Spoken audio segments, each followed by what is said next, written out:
I just finished my second book on the connection between physical health and mental health, and I was really happy. It was a Sunday morning, and I just remember how happy I was on the way to church with my wife and daughter, and when we got there, I told Tana, my wife, they said, "Why don't you drop Chloe off at Children's Church? I'll go save us seats." And as I walked toward the sanctuary, I saw hundreds of donuts for sale for charity, and it really irritated me because there's not one healthy thing about donuts. And then right around the corner there was bacon and sausage cooking on the grill, and my brain is like, seriously. I'm so angry that when my wife finds me in church, I'm typing on my phone, and she hates this thing. She thinks of it as the other woman. And she gave me that look, you know, that only your wife can give you, like, why the hell are you on that thing in church? Don't you know you're going to hell? And so I showed her what I was typing. Go to church and get donuts, bacon, sausage, hot dogs, ice cream. They have no idea they are sending people to heaven early. This is wrong. And so what I want to tell you is intention matters. 2 weeks later, no lie, it's exactly how it happened. Pastor Rick Warren from Saddleback Church called me. I'd never met Pastor Warren. Some of you may know him. He's the author of The Purpose-Driven Life, our generation's best-selling book. Saddleback Church is one of the largest churches in the world with 16 campuses. He'd seen me on public television. I talked about something called the dinosaur syndrome, big body, little brain. You're going to become extinct based on research that I'd done. And he said, "Dr. Amen, I'm fat. My church is fat. Will you help me?" And I'm like, you had me from hello. Together with my friend Mark Hyman, we created a health program for Saddleback Church called the Daniel Plan. Make no mistake, you're in a war for the health of your brain. Everywhere you go, someone is trying to shove bad food down your throat that will kill you early.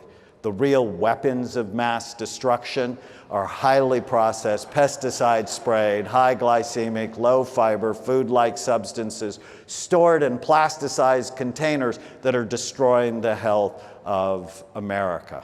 ISIS has nothing on our food industry. Those same companies use neuroscience tricks to hook your pleasure centers. I was a little disturbed when the labor secretary was actually the CEO of Carl's Jr. who did this ad, because what they're doing is they're making you believe that if you eat this, that you will have a body like this. Or if you eat this, she will want you. She will not want you. It's a lie. Tech companies continue to create addictive gadgets that steal our attention and distract us from our loved ones. Microsoft just published a study that said the human attention span is now 8 seconds. A goldfish is 9 seconds. This is evolution going the wrong way. A study in the Harvard Business Review said that only 10% of managers have both focus and energy. It's a war. And the war has consequences. Your bad habits have consequences. We know Alzheimer's disease is expected to quadruple in the next 35 years.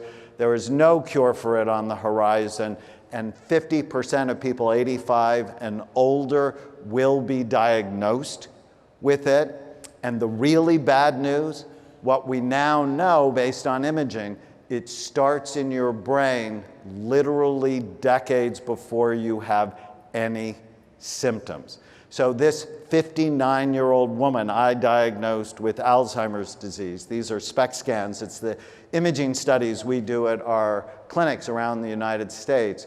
The image on the left is a healthy scan. The image on the right is a 59-year-old woman who has Alzheimer's disease. Odds are she had negative changes in her brain in her 20s. So those of you that are waiting to get sick before you get serious about being well, you want to rethink that.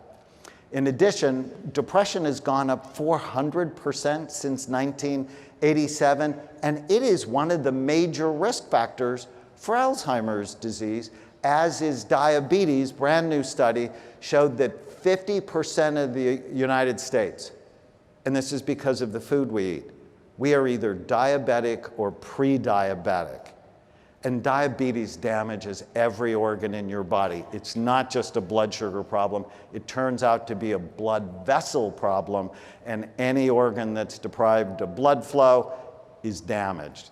And then, as I mentioned, I published 2 studies that said as your weight goes up, the actual physical size and function of your brain goes down. And with 2/3 of Americans overweight, 1/3 of us obese, it is the biggest brain drain in the history of the United States. In fact, it's now considered a national security crisis because 70% of people who try to sign up for the military are rejected, and the #1 reason is weight problems. The exciting thing that I discovered is the answer is actually not to see these as separate disorders, but rather different expressions of the same unhealthy lifestyle that have exactly the same cure, what we call the brain warrior's way. So let me talk about what we do at Amen Clinics. We have 6 clinics around the US. And the first thing we do is look at your brain, because if we don't look, we don't know. And in 1991, I started to do this study called brain SPECT imaging. SPECT looks at blood flow and activity. It looks at how your brain works. So here's an example of a healthy scan. Compare it to someone who was a drug addict. The real reason not to use drugs, they damage your brain. When I saw these scans, they were so awful, I took them home to my 4 children and effectively induced anxiety disorders in all 4 of them when it came to drug abuse. And then I thought, well, I should scan myself. And when I scanned myself at the age of 37, it looked terrible. I'm like, why does my brain look so bad? And I played football in high school. And I had meningitis as a young soldier, and I wasn't sleeping, and I had a lot of bad brain habits. And when I saw my brain, I think everything I've done in my life since then was to make it better. And 20 years later, my brain is fuller, fatter, happier. And the reason is, so when I saw my scan the first time, I developed a concept I call brain envy. I developed this program to do everything I could to have a better brain and a better life. I told myself if I ever got married again, I'm going to scan, you know, the most important part of this woman's body I want to see is her brain.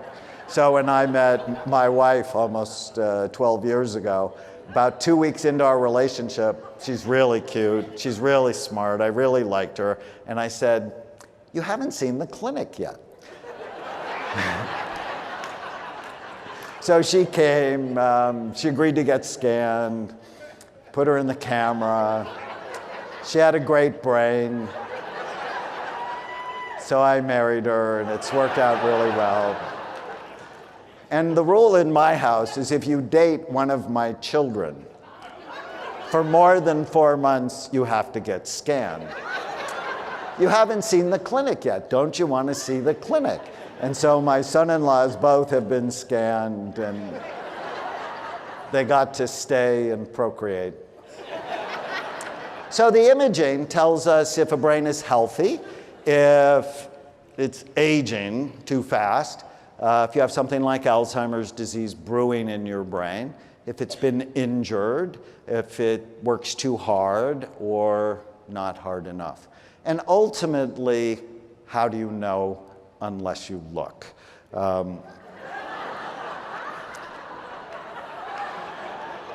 So I've been trying to change the profession by, psychiatry by, come on, you have to look. If you don't look, you don't know.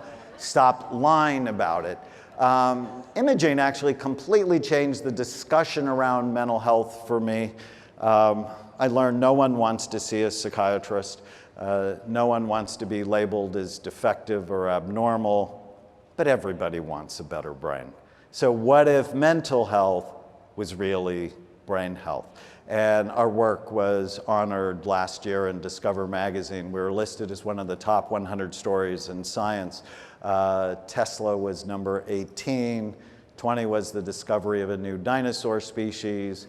And our work, brain scans may lead to better diagnoses, was 19.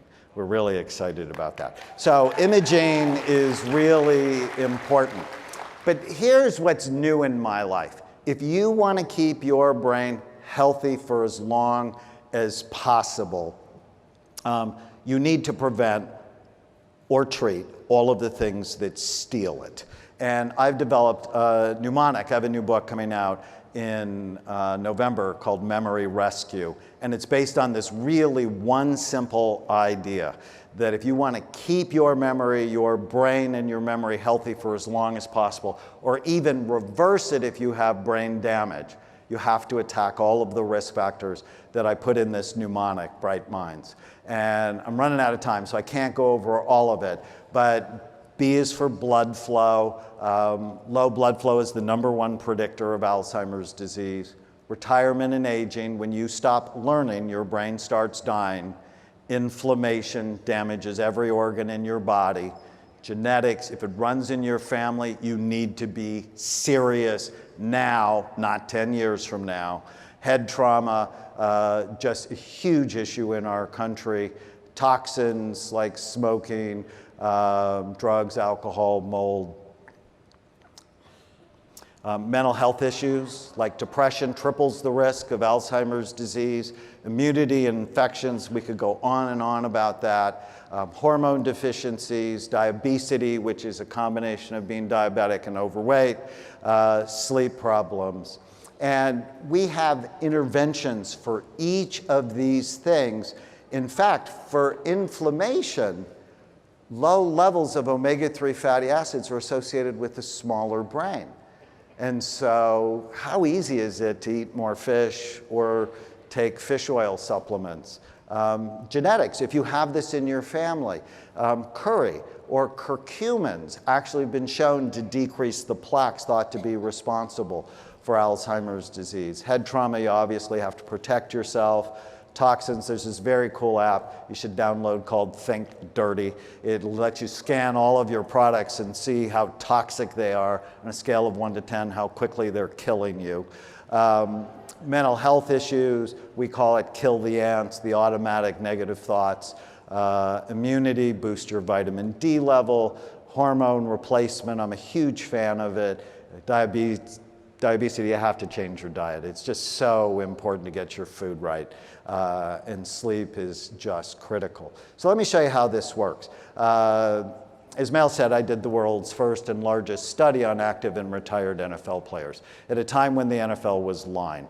And I knew they were lying. And so we got 200 NFL players and showed high levels of damage in more than 90% of them.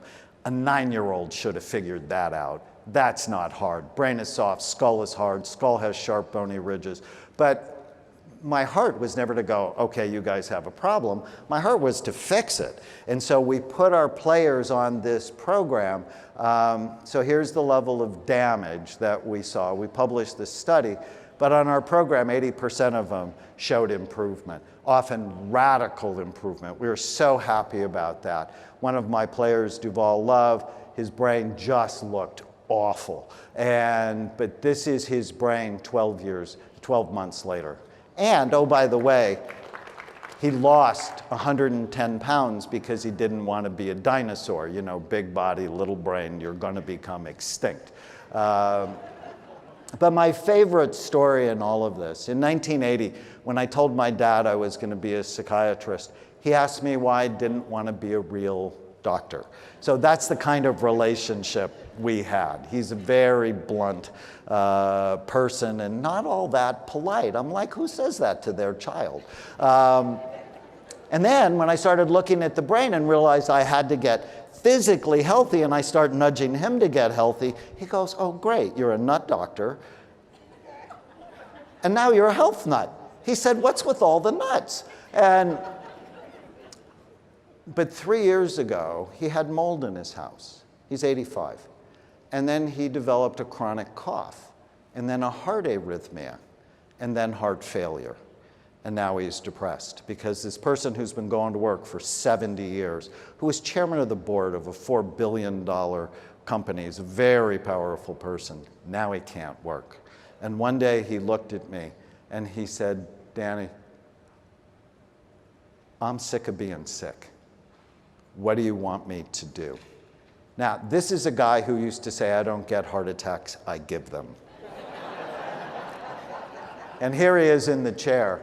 And I said, Pop, I want you to do everything, because without you, I'm going to be really sad. And he's so stubborn, he did everything. He assessed his brain, he got his important numbers checked. He's texting me food labels. Can I eat this? Can I not eat this? And other people are trying to get him to cheat. That's love. And he's like, no, I'm going to do what Danny says. He eats perfectly. My idea of a brain-healthy meal. Takes targeted supplements. We start working out. First it's 3 pounds, then it's 6, then it's 12, then it's 24. Over 6 months, he loses 40 pounds. He's back playing golf. And this guy can do a 6-minute plank. I don't know about you. I cannot do a 6-minute plank. And my promise to him is that he will be better at 90 than he was at 60. But what it is you just have to make a series of really smart decisions and ask yourself every day, is what I'm doing today good for my brain or bad for it? Thank you so much.